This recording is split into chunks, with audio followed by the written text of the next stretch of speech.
প্রকৃতিকে দূর থেকে দেখলে সবকিছুই যেন শান্ত মনে হয়। একটা শুকনো ডাল, কয়েকটা রঙিন পাখি আর বিকেলের নরম আলো। কিন্তু একটু খেয়াল করলেই বোঝা যায় এই শান্ত দৃশ্যের মধ্যেই চলছে এক নিঃশব্দ সংঘর্ষ। এরা ব্লু-টেলড বিটার, আকাশের সত্যিই দুর্দান্ত শিকার। মৌমাছি, বোলতা, উড়ন্ত পোকামাকড় সবকিছুই এদের নজরে। আর এই ডালটা, না, এটা শুধু বসার জায়গা নয়, এটাই সেই শিকারের ঘাঁটি। আর সেই কারণেই এখানে কেউ কাউকে সহজে এতটুকু জায়গা ছাড়ে না। দেখুন তো, আরো একটা পাখি এসে বসলো, কিন্তু আগে বসে থাকা পাখি সেটা একদমই মেনে নিল। এক ছটকায় ডানা মিলে আক্রমণ, ঠোঁটের ধাক্কা, আর মুহূর্তের মধ্যেই উড়িয়ে দেওয়া। মানুষের চোখে এটা হয়তো সামান্য ঝগড়া, কিন্তু এদের কাছে এটাই তো স্বাভাবিক। কারণ একটা ভালো পার্চ মানে ভালো শিকার করার সুযোগ। এই ধরনের খোলা ডাল থেকেই এরা চারপাশে তীক্ষ্ণ নজর। কোনো উড়ন্ত পোকা চোখে পড়লেই ব্যাস এক নিমিষে আকাশে উড়ে যায়। আর তারপর মিড এয়ার ক্যাচ, অবিশ্বাস্য প্রিসিশন নিয়ে আবার ঠিক একইভাবে ডালে ফিরে আসে। এই হান্টিং স্টাইলকে বলা হয় স্যালাইন।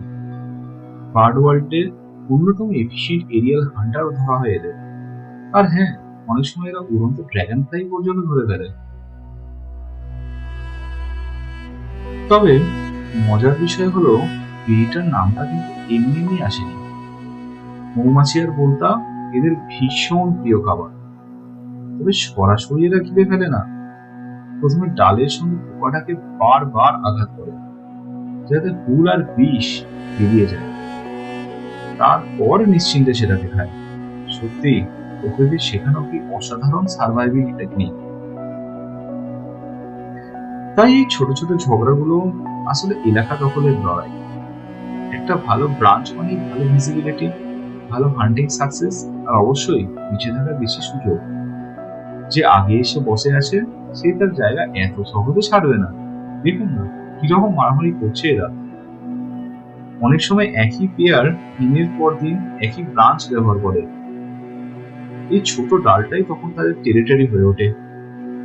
এই যে দেখুন, এই যে বিটারটা একটা কি পোকা ধরে এনেছে, কিন্তু সেটাকে সরাসরি খাচ্ছে না, আগে ডালের সাথে বারবার এই পোকাটাকে আঘাত করছে, যাতে বিষাক্ত ফুলটি ছেড়ে যায়।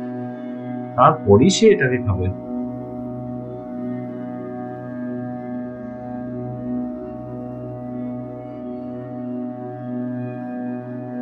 এই যে আঘাত করতেই থাকছে।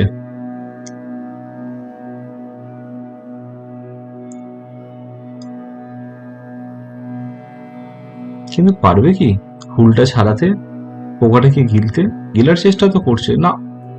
আবার আঘাত, আবার আঘাত। দেখা যাক কি হয়।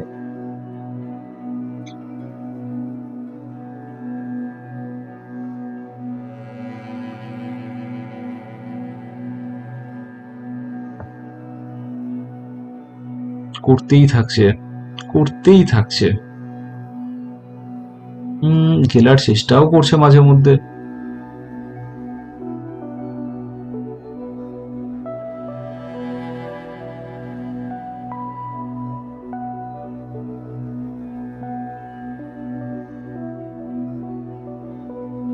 ও মা, এ তো পড়ে গেল। এবার কি হবে? আবার শিকার করতে হবে। তবে মজার ব্যাপার হলো, এটা কিন্তু ভীষণ সোশ্যাল বার্ড। অনেকগুলো বিটার একসাথে কলোনি করে থাকতে পারে। দূর থেকে দেখলে যেন মনে হয় রঙিন একটা ছোট্ট পাখির শহর। তবুও এই সমাজের মধ্যেই আছে সেই সোশ্যালিজম ব্যাপারটা। তবে এরা নেস্টিং এর জন্য মোটেও গাছের ডাল বাছে না। নদীর ধারে, বালির ডালে, লম্বা টানেল খুঁড়ে মাটির নিচে বাসা তৈরি করে এরা। আর অবাক করার বিষয়, কখনো কখনো সেই সুড়ঙ্গ 2 মিটার পর্যন্ত লম্বা হতে পারে। এই যে এখানে যে মাটির ঢালটি আছে, সেখানে হাজার হাজার এরকম গর্ত বানিয়েছে। এই গর্তের ভিতরেই এরা ডিম পাড়ছে, ডিমে তা দিচ্ছে আর তাদের পরিবারকে বড় করছে।